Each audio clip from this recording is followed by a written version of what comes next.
This is a slideshow about orphans, starting from the reading of Daddy Longlegs. The novel Daddy Longlegs was written by Jean Webster, an American writer, in 1912. The book tells the story of an orphan girl, Jerusha Abbott, who lives in an orphanage. One day, a mysterious man decides to sponsor her and put her through college. He demands only two things. 1. She must write him a letter every month. 2. She must never know who he is, and may call him only by a fake name he created, Mr. Smith. The girl, however, decides to call him Daddy Longlegs because she believes to have seen him once in the orphanage, and the only information she could get was that he had very long and slim legs. The book has been published many times and may come in different covers, the one on the right being of a Japanese cartoon, and the one on the left being one with a picture of Daddy Longlegs with his very, very long and slim legs. Being an orphan, Jerusha received her name from the orphanage's owner, who picked her first name out of a tombstone and her surname from a phone book. The girl wasn't pleased by that name and decided to introduce herself as Judy Abbott. But Judy's not alone as an orphan in literature. Starting by a very famous one, Harry Potter is an orphan, and is so for a very significant reason. His mother gave her life for his, and made him the boy who lived. Other book featuring an orphan is The Invention of Hugo Cabret. Both books were turned into movies, and are only a small part of orphans in the movie industry.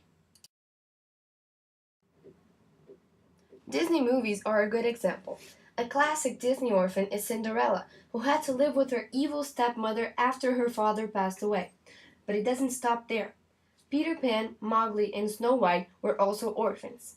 Some people say that they don't have parents, so that the problems in the story will have to be solved by the characters, who would just ask their parents for help if they were still alive. Having orphan characters could make the movies more interesting for little children who are slowly learning independence as they watch.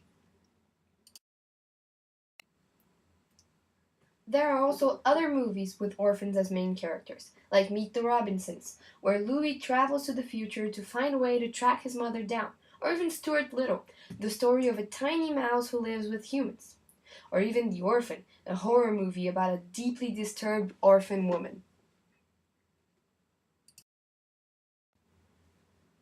Many superheroes, known for their strength and superpowers, were also orphans, like Batman, Spider-Man, and Superman. Actually, Batman only started fighting crime to avenge his parents' death.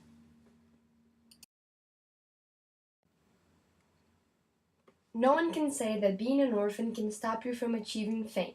Some of the world's most famous artists were orphans, like John Lennon, who lived with his aunt. Later in his life, he created an orphanage called Strawberry Fields. Other great personalities were also orphans, like Marilyn Monroe, Nelson Mandela, Ella Fitzgerald, Louis Armstrong, and Edgar Allan Poe. All in all, an orphan is someone who doesn't have parents or any legal guardian. The person then becomes the state's responsibility and must be given education and shelter.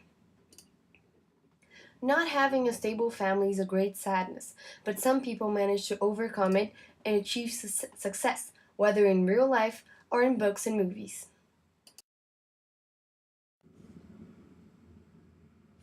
Here are some other famous orphans. Can you name them all? The first one is Aristotle, a famous Greek philosopher. The second one is Steve Jobs, the creator of Apple. The third one is Ray Charles, a very famous singer and musician. And the last one is J.R.R. Tolkien, a writer who wrote Lord of the Rings. Last but not least, I'd like to thank Claudia Amorim and Scola Mobili for this video. Goodbye, and thanks for watching.